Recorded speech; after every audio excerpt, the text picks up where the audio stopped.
personas, o bueno, no sé cuál es el problema. Lo iremos bien. Ahí apareció la grabación, así que también están todos avisados. Eh, Bien, vamos a empezar entonces con la clase. Nosotros lo que vamos a ir a hacer es desarrollar todo lo que es el sistema nervioso principalmente central. Vamos a ver algo del sistema nervioso periférico, pero principalmente vamos a ver todo lo que es sistema nervioso central y la parte neuroendocrina.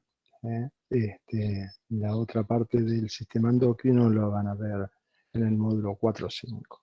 Entonces, me presento oficialmente, yo soy médico, soy neurocirujano, soy jefe de trabajos prácticos, y como tal soy el encargado de organizar todo el módulo 3, esto que les estoy presentando en este momento.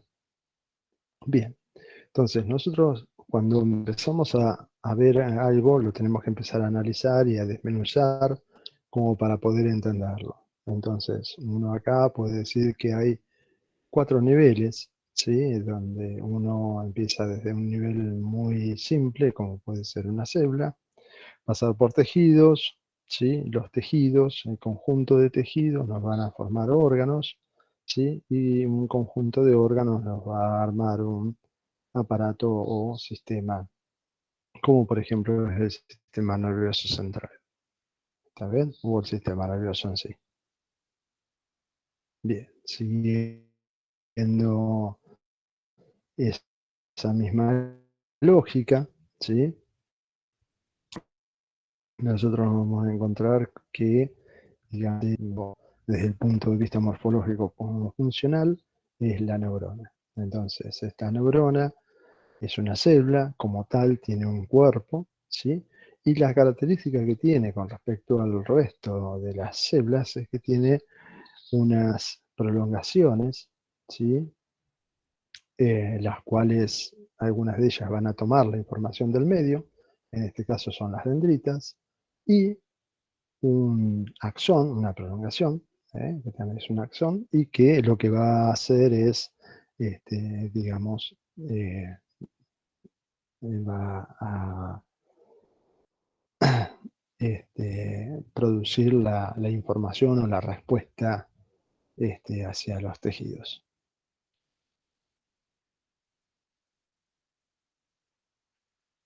Entonces, siguiendo la misma lógica, un conjunto de células nos va a armar un tejido. El tejido, además de las células, tiene también una sustancia fundamental, ¿sí? Una sustancia intercelular. Y por supuesto, cuando uno tiene tejidos, en general tiene varios tipos de células, no solamente uno. Entonces, acá, cuando hablamos de sistema nervioso, vamos a estar hablando, por supuesto, de un tejido formado principalmente por neuronas y acompañadas por otras células que son las de sostén, guía, o la glía. Y también va a haber otros tejidos, como por ejemplo los que lo alimentan. ¿Sí? Ejemplo, la sangre, y también que lo defiende, que también es parte de la sangre, o el sistema retículo endotelial, que ya lo van a conocer, o sistema linfático, que en el caso del sistema nervioso central no tiene linfático, pero tiene células, linfocitos, glóbulos blancos que lo invaden, ¿sí? Las características que tienen estos tejidos que son excitables y que además de tener este tipo de cambio conformacional de la célula, que es la excitación, pueden conducir ese tipo eh, este, digamos, de cambio conformacional.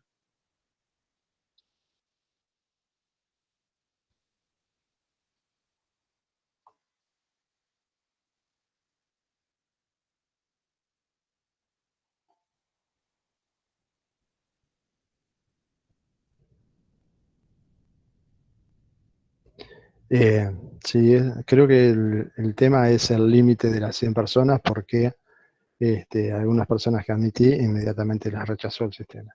Así que mil disculpas.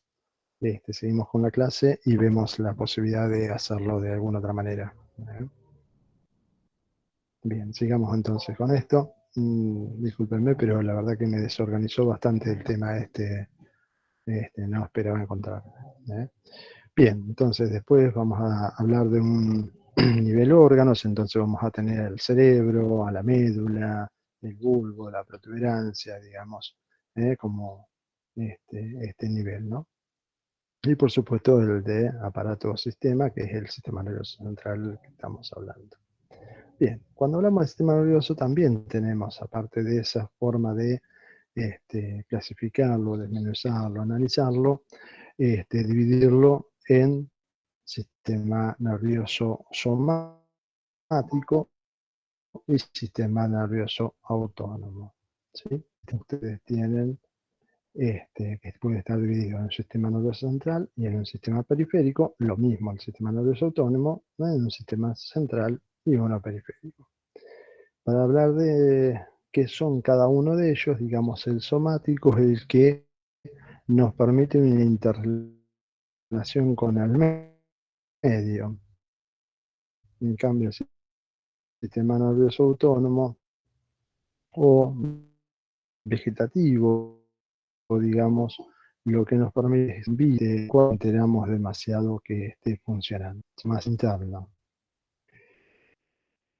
También podemos Profe, clasificar perdón, al sistema nervioso. Sí, sí, te escucho. ¿lo podrías repetir? Porque se nos cortó a todos el audio. Sí, la parte Tipo, de sistema del nervioso. Por favor, profe. Sí, sí, volvemos atrás. No sé qué es lo que habrá pasado. Gracias. Por lo menos no toqué nada.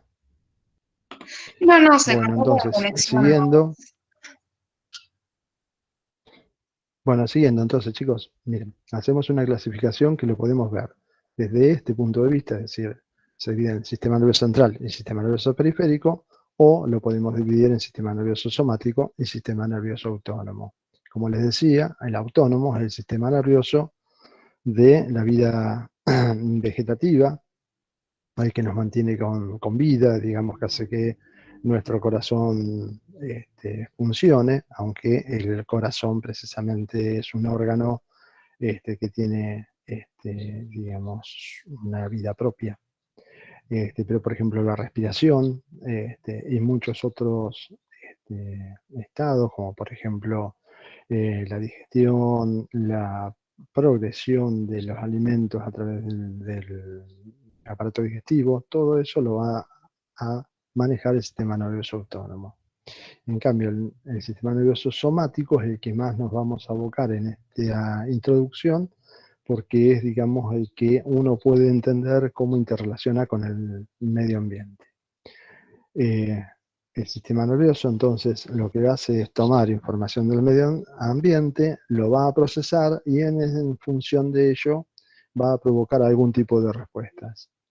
Tengan en cuenta que, por ejemplo, no generar una respuesta a veces es generar una respuesta, es como cuando uno se queda callado. ¿Está bien? Bien. Y si uno divide el sistema nervioso central en el sistema nervioso periférico, ¿sí? También lo puede dividir en somático o autónomo. O sea, son dos clasificaciones que desde cualquiera de ellas podemos hacerlo de la misma manera. Lo otro que nos podemos preguntar es, ¿dónde es el lugar donde uno dice que, digamos, cambia sistema nervioso central al sistema nervioso periférico? O sea, ¿dónde está ubicado el límite? Y para ello, nosotros nos debemos conocer un poquito qué es la mielinización del sistema nervioso. Digamos, las neuronas en sí están rodeadas, principalmente sus prolongaciones, sus axones, están rodeadas por una capa, como si fuese la parte que recubre a los cables, ese plástico que nosotros vemos en los cables. Las neuronas también tienen un recubrimiento y se llama mielina. Esa mielina puede estar originada por las células de Schwann en el sistema nervioso periférico, ¿sí? O por los oligodendrocitos en el sistema nervioso central. En función de ello, nosotros decimos que donde cambia la mielinización, ¿sí?, entre la originada por los oligodendrocitos y los originados por las células de Schwann, hay 1 o 2 milímetros de nervio que está sin mielinización, a eso se le conoce como zona de entrada, lo van a ver así en algunas literaturas. Ese es el punto donde dividimos el sistema nervioso central del sistema nervioso periférico. Cuando uno ve la superficie del cerebro y particularmente del tronco encefálico, la protuberancia, el bulbo y en la médula, que es donde salen los nervios, digamos, como para poder entenderlo, a 1 milímetro de la superficie de la médula, del bulbo y demás, está esta zona de entrada, ¿sí? ¿Qué quiere decir esto? Que ustedes, por ejemplo, dentro del canal medular, van a tener que hay sistema nervioso periférico y hay sistema nervioso central. Y dentro del cráneo lo mismo, el trayecto desde la zona de entrada de un nervio hasta el orificio de salida es sistema nervioso periférico, ¿sí? Espero que lo hayan entendido, entonces pasamos. Esta diapositiva lo que hace es explicarles o dejarles escrito lo que yo les estaba explicando hasta recién, ¿sí? Bien, otra forma entonces de analizar nuestro sistema nervioso es, digamos, la cantidad de neuronas que se dedican a ingresar o a tomar los estímulos del medio ambiente, la cantidad de neuronas, ¿sí?, que hacen el procesado de toda esa información, la comparan con otra información que le haya llegado, con informaciones previas, ¿está bien? Y la cantidad de neuronas que se dedican a hacer, digamos, están preparadas para provocar respuestas. ¿Está bien? Entonces, ustedes imagínense que hay el doble de neuronas preparadas para recabar información del medio con respecto a la cantidad de neuronas que hay para provocar las respuestas. Y si se ponen a mirar, la cantidad enorme de neuronas que se dedican al procesado. Es mucho más esto. Bien. En el medio vamos a dar un poquito, así introductoriamente, el concepto de conciencia, ¿sí? El conciencia en sí es darnos cuenta de lo que está ocurriendo con nosotros. Entonces, esa conciencia nos la permite nuestro cerebro. No hay otra estructura dentro del sistema nervioso central que nos pueda hacernos dar cuenta de qué es lo que está sucediendo alrededor nuestro. O sea, nuestro darnos cuenta de que somos un ente distinto al medio ambiente, que somos una individualidad, digamos, nos lo permite esta conciencia. Y la conciencia en sí no está ubicada en un solo lugar. Uno no puede identificar un lugar morfológico donde, digamos, esto es la conciencia. Si uno tiene que elegir, elige el cerebro, ¿sí? Pero puede tomar una parte del cerebro y la conciencia no está. No es más, podría sacar una parte del cerebro y la conciencia sigue estando. Por eso, este concepto, que es bastante abstracto, hay que tratar de ir entendiéndolo. A medida que pasan las clases lo van a entender mucho mejor y sobre todo cuando la evaluemos a la conciencia en sí. Bien, entonces, ahora, como les apareció digamos, la forma de remarcar, vamos a hablar un poquito de qué son los ingresos, ¿sí? Y entonces, cuando hablamos de ingreso, como yo les decía, a nivel de la neurona tenemos las dendritas, las prolongaciones, ¿sí? Y este sería el sentido de la información. Ingresa el estímulo, ese estímulo de alguna manera va a provocar un cambio conformacional en la neurona, y la neurona en algún momento, digamos, como que hace una respuesta. Esa respuesta tiene una característica que es del todo o nada. O sea, la respuesta de las neuronas es sí o no. Responden o no responden. En general no hay intensidad diferente en la respuesta. Cuando uno le dicen esto, dice, pero ¿cómo? Si a mí me duele más o me duele menos, o corro más fuerte o corro más lento. Y eso serían formas de respuestas y tendrían intensidades. En general, la respuesta a esto, digamos, o la explicación a esto es por la cantidad de neuronas que se reclutan, digamos, a provocar una misma intensidad. O sea, si uno tiene más cantidad de dolor, es porque hay muchas más neuronas que están, digamos, reclutando el dolor y lo están llevando hacia el sistema nervioso. ¿Sí? Bien. Entonces, sentido de la información, dendrita, cuerpo, axón. Este es el esquema de una neurona, lo van a ver mucho mejor en histología. ¿Sí? Como les dije, están las dendritas, el cuerpo, y el mismo axón también tiene ciertas partes, lo que se llama cono, ¿sí? El axón propiamente dicho, y las terminales axonales, eh, donde, digamos, después se comunican o con otra neurona, una célula secretora, o con el músculo. ¿Quería hacer alguna pregunta, alguna aclaración? Bien, entonces, lo que les comentaba, ¿sí? Que ustedes tienen la conexión, ¿sí? Entre neuronas y neuronas, ¿sí? Y que esas conexiones pueden ser, ¿sí? Esto que tienen acá, la sinapsis, ¿sí? Desde el axón a una dendrita, desde el axón a un cuerpo somático, o del axón a otro axón, ¿sí? Más complejo sería entender, por ejemplo, que de un axón mismo, es como que se retroalimenta hacia atrás, inhibiéndose a sí mismo. Esto puede ocurrir de esta forma o puede ocurrir con otra neurona. Una colateral del axón le dice a una neurona, che, estoy excitada, y esa neurona lo que hace es llevar la información para inhibir esta información que está pasando. Son formas de retroalimentación que en las cuales se van a ir acostumbrando estas palabritas nuevas a ir escuchando y entendiendo.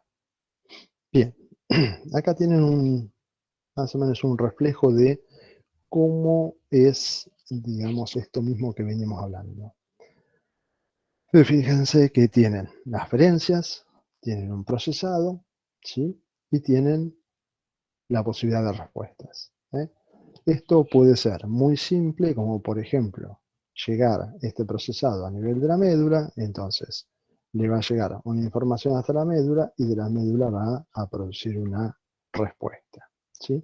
En el caso donde nosotros estamos hablando de aferencias, que tenemos 5 estaciones, ¿sí?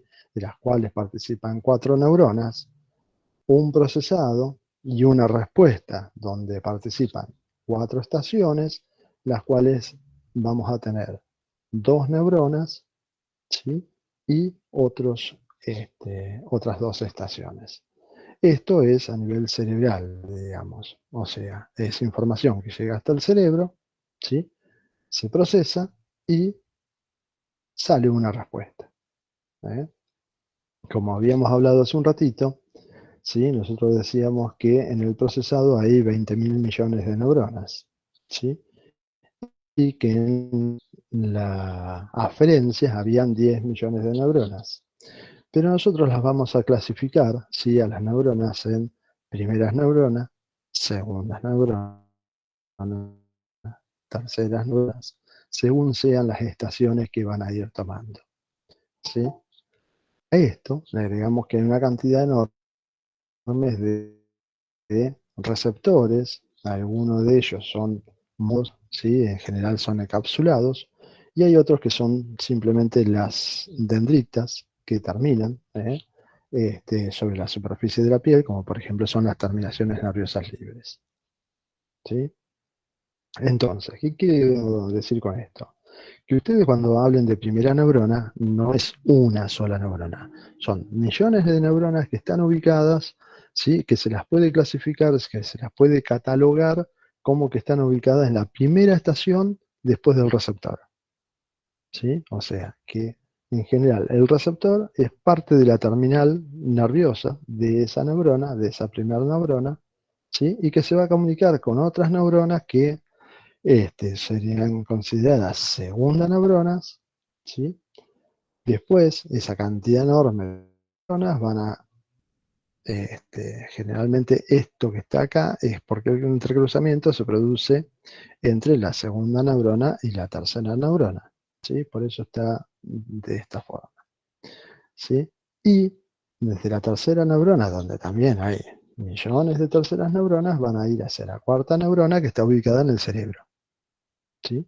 Esas neuronas en sí pueden procesar y a su vez tener una cantidad de neuronas vecinas que van a hacer este procesado. A nivel del cerebro, también nos vamos a encontrar con primeras neuronas, ¿sí? En este caso eferentes, ¿sí? Y que van a iniciar la respuesta, ¿sí? Como ustedes ven, acá nos encontramos que también hay un entrecruzamiento de información. Y vamos entonces a conversar un poquito de lo que es este tipo de entrecruzamientos. Ustedes pueden reconocer que tienen un miembro superior derecho, un miembro inferior derecho, y un miembro inferior izquierdo y un miembro superior izquierdo. La información trabaja con el hemisferio cerebral contralateral. ¿Qué quiere decir esto? Que el hemicuerpo derecho le va a mandar información a nuestro cerebro o hemisferio cerebral izquierdo. Y nuestro hemicuerpo izquierdo le va a mandar información a nuestro hemisferio cerebral derecho. ¿Está bien? O sea, trabajan cruzados. Cerebro con cuerpo trabaja cruzado. ¿Está bien? Era cuando el cerebro hemisferio cerebral derecho produce una respuesta, en general ustedes dan la respuesta en el hemicuerpo contralateral, o sea, en el hemicuerpo izquierdo. Y cuando el hemisferio cerebral izquierdo produzca una respuesta, ustedes la van a ver la respuesta en el hemicuerpo derecho. ¿Está bien? Entonces, tanto lo sensitivo como lo motor o lo eferente trabajan en forma cruzada. ¿Hay excepciones? Sí, y hay muchas excepciones. Por ejemplo, la gran mayoría de los músculos de nuestra cara están inervados en forma bilateral. ¿Qué quiere decir esto? Que cuando hablo de músculos es porque estoy hablando de respuestas. Entonces, el movimiento de los músculos se va a producir por estímulo de ambos cerebros, ¿sí? Ambos cerebros van a provocar el movimiento. Lo mismo, por ejemplo, en el diafragma. Lo mismo, por ejemplo, en los músculos paraespinales, los músculos abdominales. Digamos, todos los músculos del eje se consideran que están inervados bilateralmente, ¿sí? ¿Cómo nos podemos dar cuenta? Porque cuando tenemos una lesión del lado izquierdo, hay una cantidad de músculos que van a dejar de funcionar del lado derecho. ¿Está bien? Y va a haber músculos que van a seguir funcionando porque, por más que esté afectado al hemisferio izquierdo, ¿sí? El hemisferio derecho los puede mover. ¿Eh? Como por ejemplo, como les decía, los músculos axiales de la columna, los músculos abdominales, el diafragma, que nos permite respirar. ¿Sí? Bien. Entonces vayamos a analizar un poquitito uno por uno este tipo de estaciones. Y como les decía, la primera estación es a nivel de los receptores, ¿sí? Y ustedes saben que tenemos 5 sentidos: el tacto, el olfato, la visión, la audición, ¿sí? Y el gusto. ¿Eh? Entonces, estos son los 5 sentidos. En general, esto es bastante complejo que esto, ¿sí? Estos 4 son bastante estables, digamos, pero esto uno lo puede diferenciar y analizar con mucha más, digamos, ahínco, y vamos a encontrar diferentes tipos de sentidos que a todos son englobados como tacto. En el caso de la audición, ustedes saben que el mismo nervio craneal, la mayoría de ustedes deben de saber que tiene también un tema paralelo, que es el del equilibrio de la cabeza, ¿sí? Por eso después van a ver que se llama estatoacústico. Bien, como les decía, ¿sí? El tacto, uno puede hablar de sentido sensitivo, y el resto, los otros 4, ¿sí? Uno puede hablar de sensoriales. ¿Está bien? Perfecto. Les explico la diapositiva para que no se espanten, para que no cierren, se puede aprender tranquilamente esto, ¿sí? Entonces estamos en el mismo lugar, ¿sí? Nosotros estamos hablando de aferencias, ¿sí? De procesado y de egresos. Todo esto que está acá es aferencias. Como les decía, tenemos algo que es sensitivo y algo que es sensorial. Esto sensorial es bastante sencillo. Acá ustedes pueden ver el número del par craneal que se corresponde. Entonces el 1 es el olfato, ¿sí? El segundo par craneal es el de la vista. ¿Está bien?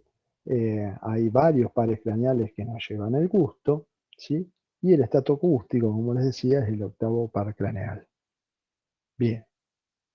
Ahora, esta otra parte que es la sensibilidad, nosotros podemos dividirla en una sensibilidad superficial y en una sensibilidad profunda. Esto es lo que es la sensitivo o tacto, ¿eh? Que ustedes pueden ver que es bastante más compleja, ¿sí?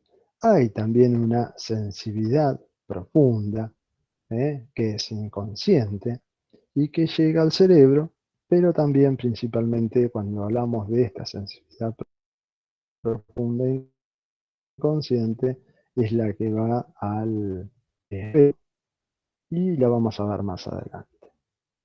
Bien, como les decía entonces, Profe, ¿te puedo hacer una pregunta? Perdón. la sensitiva la podemos dividir en superficial y en un... Te escucho. ¿Cómo Hola, es lo de hola, ¿me profunda escucha? inconsciente? A esto que les decía de lo profundo inconsciente, lo vamos a ver después con cerebelo. Por ahora yo no me metería en Ok. esto, ¿eh? Pero digamos, los mismos receptores que estábamos hablando recién son los que nos van a llevar tanto a la sensibilidad profunda consciente, o sea, nos van a traducir la sensibilidad profunda, como la profunda consciente, como la inconsciente. Inconsciente significa que vos no te vas a dar cuenta, ¿sí? La estás Ah, recibiendo y no te das cuenta. ¿Está bien? profe, perdón Bárbaro. que te corte, pero medio que se escucha mal. Por eso te voy preguntando, porque así la llevo a la clase. Bien.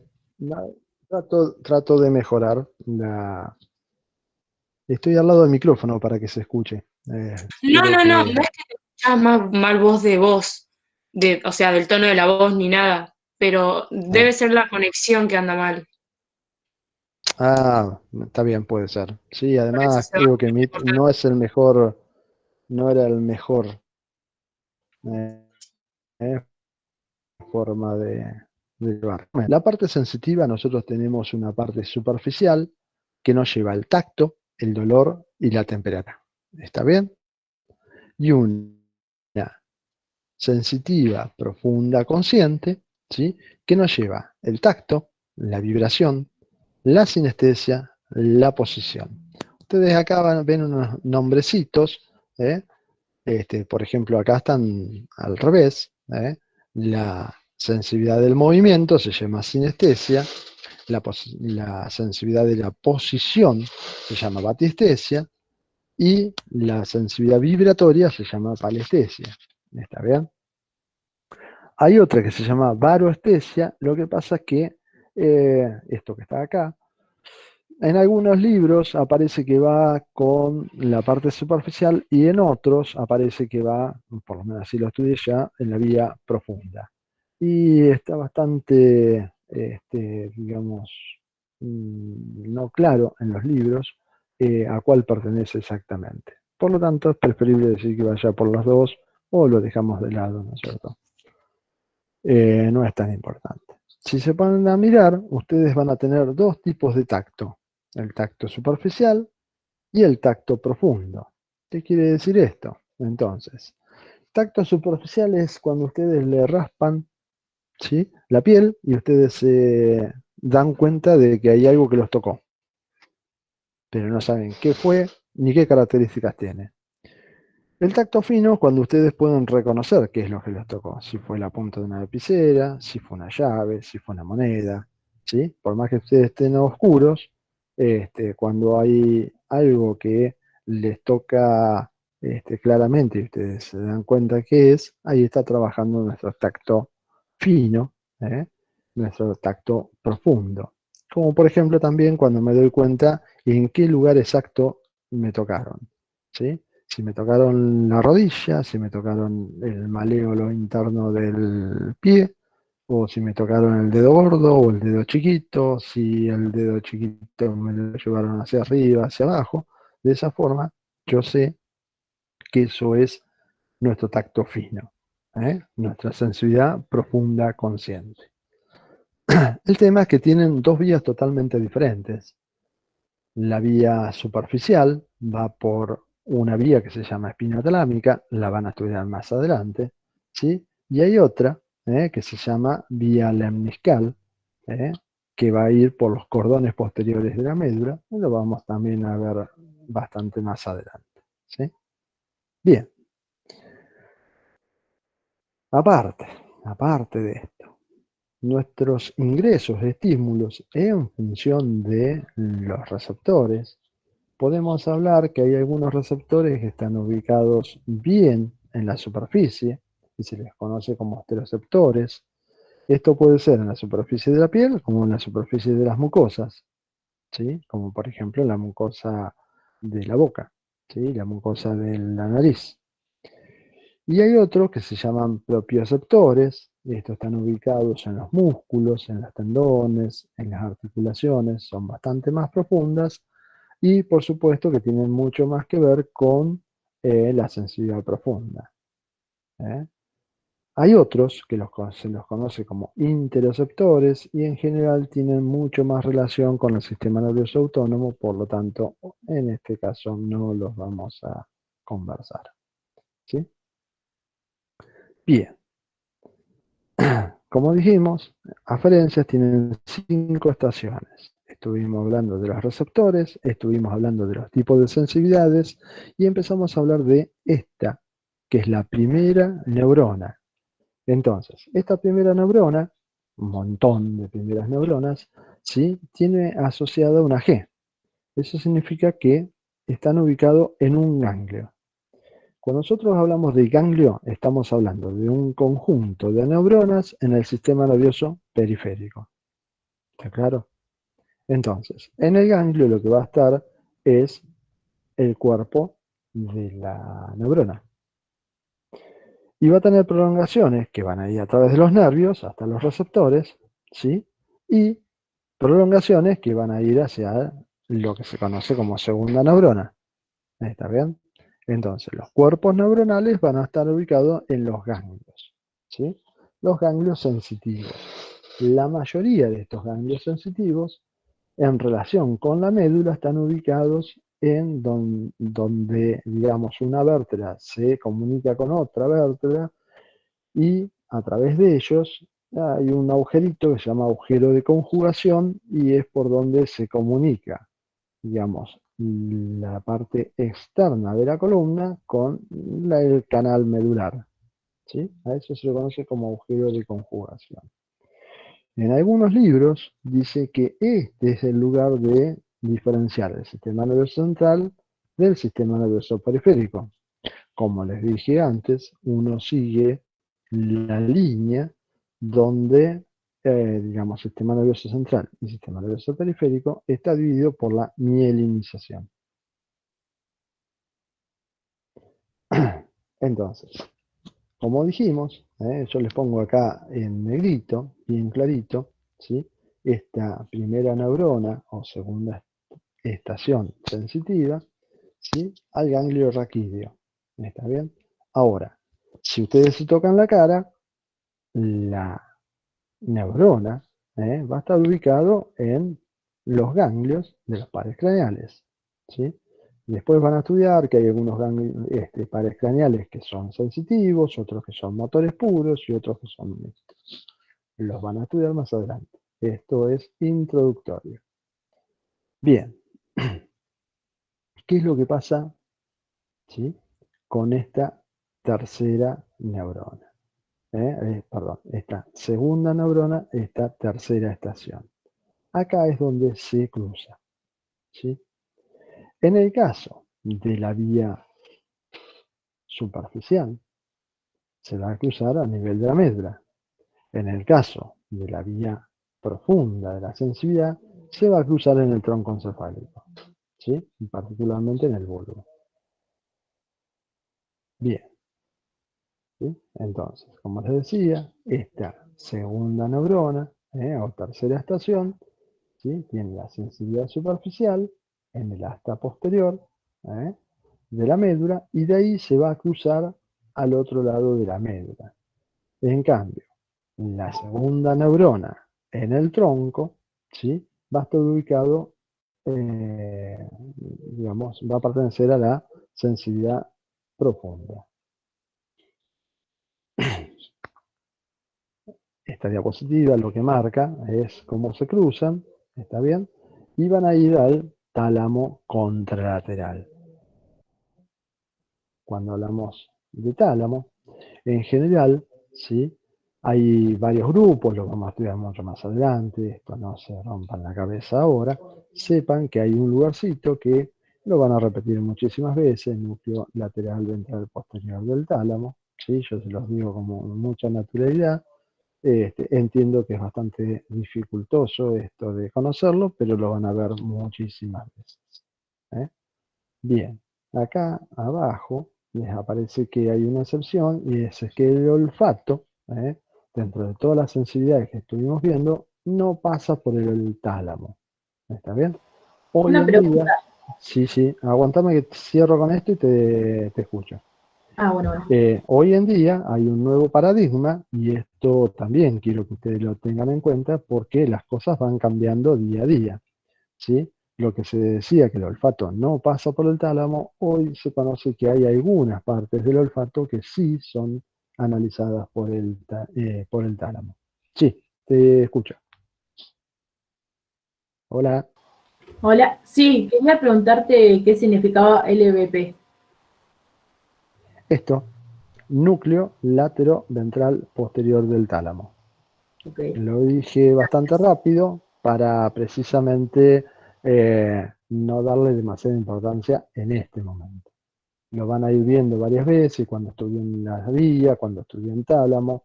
O sea, no crean que hoy tienen que aprender todo esto. Esto es una clase introductoria para que puedan entender, digamos, cómo se maneja globalmente nuestro sistema nervioso. Entonces, la quinta estación, o cuarta neurona, ¿sí?, va a estar ubicado en la corteza cerebral. ¿Está bien? Y entonces, para el caso de la sensibilidad del tacto, lo vamos a ver en el lóbulo parietal. Por ejemplo, si nosotros hablamos de la vía auditiva, ¿sí?, va a estar en el lóbulo temporal. Si hablamos de la visión, ¿sí?, nos vamos a referir inmediatamente que está ubicado en el lóbulo parietal. ¿sí? Y estaríamos hablando de estación, ¿sí? Que es la estación cortical de las sensibilidades. ¿Está bien? Entonces acá tienen todo el detallado de la vía sensitiva, de, digamos, una localización cerebral, que como les estaba diciendo, esto es un pantallazo, no es que lo tengan que ya conocer. Bien. Profe, ¿te Sí, puedo hacer una pregunta antes de que sí, sigas? sí. Perdón, re pesada, pero como que me voy perdiendo. La tercer neurona estaría, o la cuarta estación sería la del tálamo, ¿no? Exactamente. Cruzada con Y, respecto a la sensibilidad hasta el hemicuerpo que originó la sensación. Sí. okay. Y la cuarta neurona, ¿dónde es que está ubicada? En la corteza cerebral, Ah, genial, esto que estamos gracias. hablando acá, quinta estación. Entonces, como les decía, ¿sí? La olfacción, lóbulo temporal medial, la visión en el lóbulo occipital, la audición también en el lóbulo temporal, la parte estática no se conoce muy bien, ¿sí? De la ínsula, perdón, ¿sí? El gusto, se cree que puede también estar en la ínsula. Bien, yo les comento solamente, pero acá tengo un cartelito que no me permite ver qué es lo que tengo escrito en la diapositiva. Pero bueno, bien. Y acá llegamos a la parte del procesado, o sea que es como que en este tipo de respuesta, de unión, vamos dando la vuelta, ¿sí?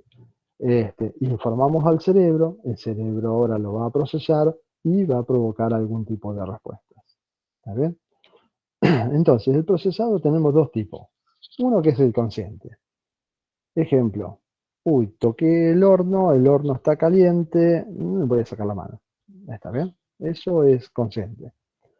Si ustedes se van a pensar, cuando tocan el horno está caliente, sacaron la mano antes de que se quemaron y antes que se dieron cuenta que estaba caliente.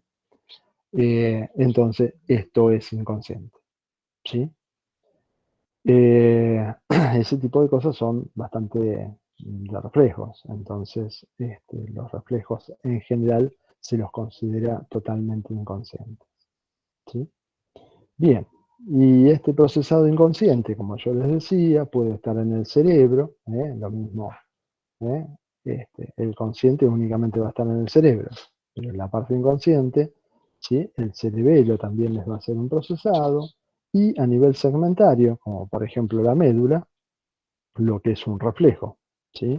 Información que llega a la médula, se procesa en la médula y se produce una respuesta en la médula, que es el típico examen que hacemos en el consultorio de golpear la rodilla, ¿sí? El tendón rotuliano con un martillito, y uno ve cómo patea al paciente. ¿Está bien? Ese sería el nivel más sencillo de esto que estamos hablando. Bien. Cuando llegamos a la parte de egresos o de respuestas, tenemos dos tipos. O se mueven músculos o secreto algo. No hay otra posibilidad. ¿Sí? A ver, ustedes me pueden decir, pero ¿cómo? Si yo hablo, muevo los músculos laringeos y produzco movimiento en el aire y de ahí sale mi voz. ¿Está bien? O sea, que todas las respuestas que puede hacer el sistema nervioso central son dos. O mueve músculos, ¿sí? O produce secreciones. Ejemplo, aumentar la saliva, ejemplo, provocar lágrimas. Bien, ustedes me pueden decir, pero si yo hago señas, estoy moviendo músculos, no hay otra forma. Si yo dibujo, muevo músculos para poder dibujar. ¿eh? ¿Está bien? ¿La verdad hay alguna otra forma? Creo que no. Si hago un gesto. Claro, muevo músculos de la mímica.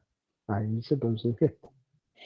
Bien, para analizar entonces ahora la parte esta de cómo es la respuesta. Si nosotros con los sensitivos llegamos hasta la corteza cerebral, lo que vamos a hacer ahora es bajar desde la corteza cerebral, digamos, hacia el hemicuerpo contralateral, como habíamos dicho. Y entonces, la primera neurona ubicada en la corteza. Principalmente decimos que el lóbulo frontal es donde se nos originan la mayoría de las respuestas. Fíjense que acá está la caracterización exacta, que no es necesario que la conozcan hoy. ¿Sí? Ustedes, acá les dejo estas diapositivas para que la vayan viendo, no porque la voy a ir analizando punto por punto, pero ustedes esta clase la pueden ver dentro de un mes, 2 meses. Y la van a poder entender mucho mejor que lo que están entendiendo ahora. Ahora yo me imagino que algunos de ustedes se les está agarrando la cabeza, los pelos, tirándose, dicen, no, esto es imposible de entender y tanta información es imposible que pueda entrar en mi cabeza.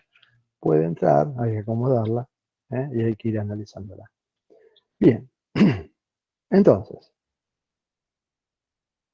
2 únicas neuronas. La primera neurona, ¿sí? Conocida como neurona central o cortical. La segunda neurona está conocida como periférica, pero está en el sistema nervioso central. ¿Sí? O está ubicada en el tronco o está ubicada en la médula, pero siempre en el sistema nervioso central. Lo que pasa es que el axón de estas neuronas siempre va a pasar por el sistema nervioso periférico. Por eso se dice que una es central y la otra es periférica. Dicho esto y explicado esto, también les quiero explicar que hay libros que nos dicen que acá hay 3 neuronas y no 2.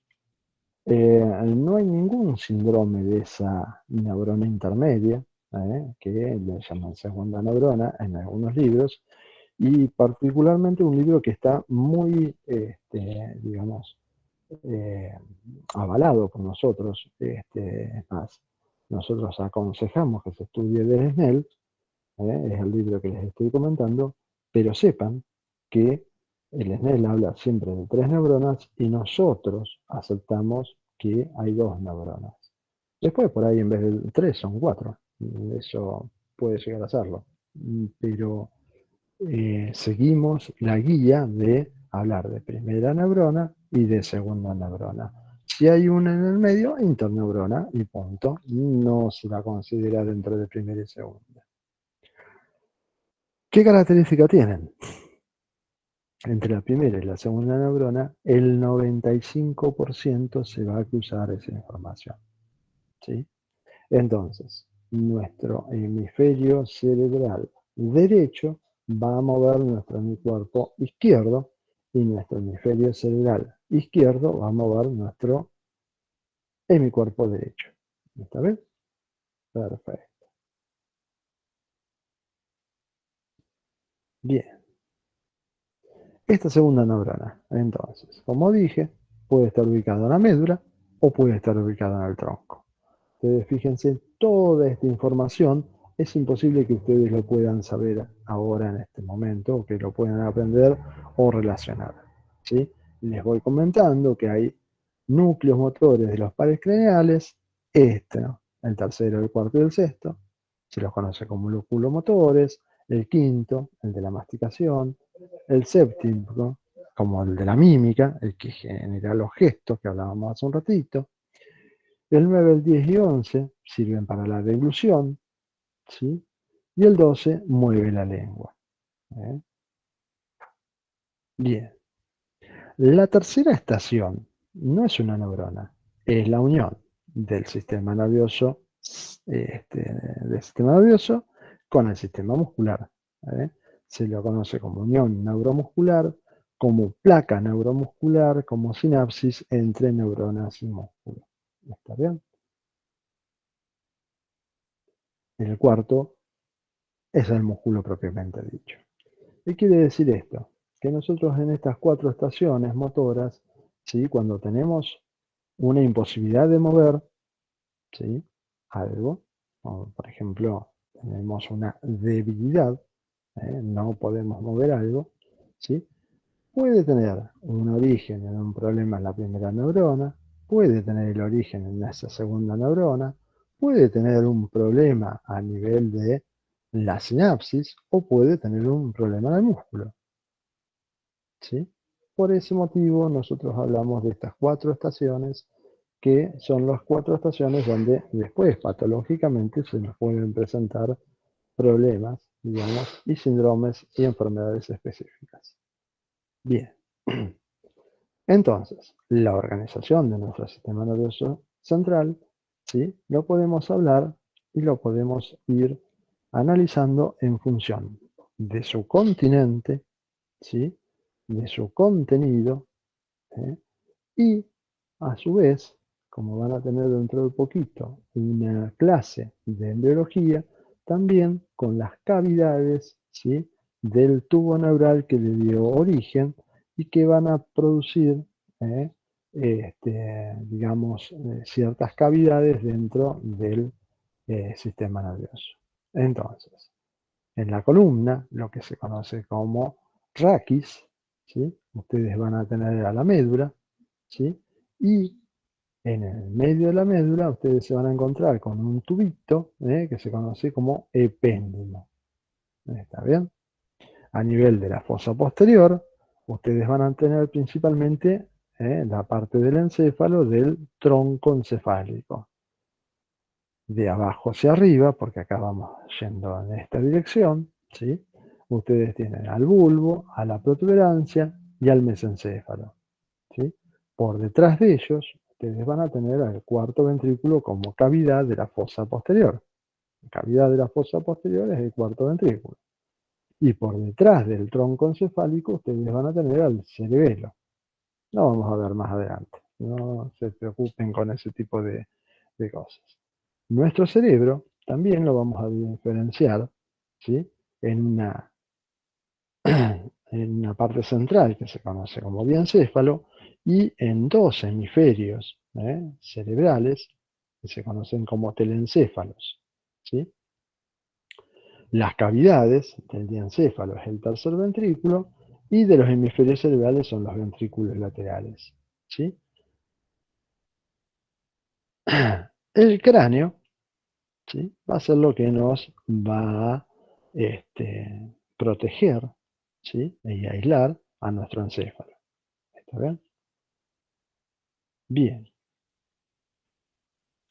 La organización del sistema nervioso central, ustedes lo pueden hacer, digamos, o sea, pueden analizarlo desde una organización vertical y una organización horizontal. Entonces, ustedes van a ver que en muchos momentos van a encontrar, ¿sí?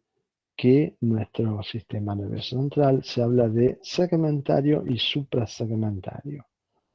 Suprasegmentario significa del elemento horizontal superior. Por ejemplo, el tálamo es suprasegmentario con respecto a la médula, el cerebro es suprasegmentario con respecto a la médula. Y cuando hablamos de una organización horizontal, ¿sí? También podemos hablar, por ejemplo, de un nivel medular C5. Esto que ustedes ven acá es el currículum, cómo está organizado, también en un sentido vertical y en un sentido horizontal para ir analizándose. De la misma manera que ustedes van a ir aprendiendo medicina, también deberían ir organizándose para estudiar el sistema nervioso. Entonces, nosotros lo vamos a ver al sistema nervioso desde los aspectos morfológicos, de los aspectos funcionales y lo que vamos a ver cuáles son las respuestas normales que tiene, digamos, nuestro sistema nervioso y cómo nosotros podemos reconocer a esas respuestas como normales. Entonces, a eso nosotros le llamamos semiología, que es el estudio de los síntomas y signos. En este caso, nosotros vamos a estudiar principalmente la signología, no tanto los síntomas. Síntomas es lo que siente el paciente, signo es lo que ve el médico. ¿Está bien? Bien. Chicos, con esto les dejo lo que fue la clase introductoria. Les pido disculpas a todo el resto que no pudo entrar. Y vamos a ver cómo podemos hacer para organizarnos para que todos tengan sus clases. Por ahora, lo que vamos a hacer es ir a apagarle el grabado